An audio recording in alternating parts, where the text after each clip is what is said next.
Do you know what type of document this is, or how old it might be?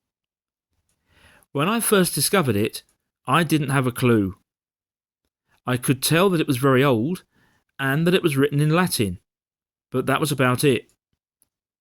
It certainly piqued my curiosity, and I was determined to find out more. What my research uncovered turned out to be really fascinating, and in this video I would like to share that with you. The first thing I discovered is that this is an English legal document known as a foot of a fine. The origin of this type of legal document dates right back to the 12th century, so let's begin there. The story starts in the reign of King Henry II, who ruled from 1154 to 1189. During this period, it became common practice for land disputes to be brought before the courts. Once a judgment was reached, the settlement would be written out in duplicate on a single document, which was then cut in half, allowing each side to have a copy. However, as can be seen here, the cut mark was always deliberately wobbly and individually unique. This served as an anti-fraud device, because if the two halves of the document were ever required to be brought back together, they would have to match exactly if they were genuine. During the reign of King Richard I, 1189 to 1199, the system was refined and improved. The settlement documents were produced in triplicate. This allowed for a third copy to be retained by the court.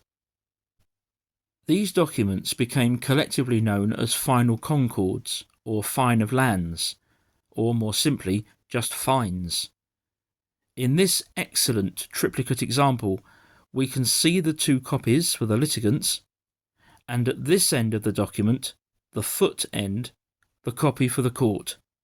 So this is literally a foot of a fine. That's one question answered. What I learnt next surprised me enormously. It turns out that the vast majority of these fines documents were the result of fictitious court cases, a practice that went on for centuries. But why? Well, we need to remember that this was the Middle Ages. The vast majority of the population were illiterate, and outside of court and religious circles, record keeping was sporadic at best. So, let's assume for a moment that this is your medieval farm, which you want to sell. Someone comes along who wants to buy it. But before he hands over any money, he wants to know for certain that you are the legal owner and entitled to sell it. So, what do? There's no land registry that either of you can contact, and there's no official documentation that you can produce. The answer was for the two of you to come to an amicable agreement, but to pretend that there was some form of dispute. You could then bring this before the court, who would make a judgment and issue the appropriate fine document. The transaction could then proceed, with the seller getting his money and proof of sale, the purchaser getting his property and proof of title, and the court, retaining the third copy, got a nice little fee. Incredibly, this method of property conveyance continued in England right up until 1833, when it was finally abolished under the Fines and Recoveries Act. So, let's return to our document. I knew now that I had a foot of a fine, and that it couldn't be any more recent than 1833. The next step was to get it professionally translated from Latin into English. Much of the form contains a very standardised wording, but the specifics were fascinating. It states that it was issued at the Court of Queen's Bench at Westminster, Quin Dean of Easter, in the 6th year of Queen Anne.